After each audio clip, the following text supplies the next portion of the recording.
ಅರ್ಜಿ ಕುಡಾರಾಗಬಾರ್ದು, ಅರ್ಜಿ ಕುಡಾರಾಗಬಾರ್ದು, ಅರ್ಜಿ ತೆಗೆದುಕೊಳ್ಳತಕ್ಕಂತ ವ್ಯಕ್ತಿ ಆಗಬೇಕಂತ ಹೇಳಿ ಘಂಟಾಘೋಷವಾಗಿ ಹೇಳಿದ್ದಾರೆ ವ್ಯಕ್ತಿಗಳು. ತಮ್ಗೆಲ್ಲರೂ ಅರ್ತಿರಲ್ಲ, ಬಹುಶಃ ಬಾಬಾ ಸಾಹೇಬ್ ಅಂಬೇಡ್ಕರ್ ಹೇಳ್ತಾರೆ ಒಂದು ಕಡೆ, ಶಿಕ್ಷಣವೆಂದರೆ ಹುಲಿ ಹಾಲು ಇದ್ದಂತೆ, ಅದನ್ನು ಯಾರು ಸೇವಿಸುವರೋ ಅವರು ಹುಲಿಯಾಗಿ ಗರ್ಜನೆ ಹೊಡೆಯಬಲ್ಲರಂತಕ್ಕಂತ ಕನಸನ್ನು ನನಸು ಮಾಡಲು ದೆಹಲಿ ಒಳಗೆ 30 ಗುಂಟೆ ಖರೀದಿ ಮಾಡಿದ್ದಾರೆ ಬಂಧುಗಳೇ. ತಮ್ಮೆಲ್ಲರಿಗೂ ಗೊತ್ತಿರಬೇಕು. ಮುಂದಿನ ಬಾರಿದಿಂದ ಮತಕ್ಷೇತ್ರದಿಂದ ಇಬ್ಬಿಬ್ಬರನ್ನ ಕಳಿಸ್ತಕ್ಕಂತ ವ್ಯವಸ್ಥೆ ಆಗ್ತದ.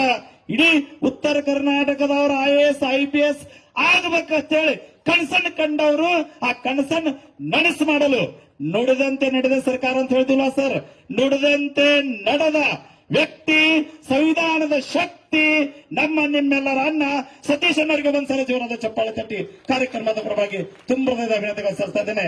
ಇದೀಗ ಈ ಕಾರ್ಯಕ್ರಮಕ್ಕೆ ನಾವು ದಸ್ತಗಿರಿ ಕಾಗಡಿ ಅವರು ಕೂಡ ಆಗಮಿಸಿದ್ದಾರೆ. ದಯವಿಟ್ಟು ನಮ್ಮ ಬಳಗದ ಒಂದು ಭಾವಚಿತ್ರ ತಮ್ಮೊಂದಿಗೆ ಬಯಸ್ತಾ ಇದ್ದಾರೆ. ಬಹಳ ಹುಡುಗರು ಎಲ್ಲ ಓಡಾಡ್ಯಾರ ಸರ್, ಓಡಾಡ ಹುಡುಗರು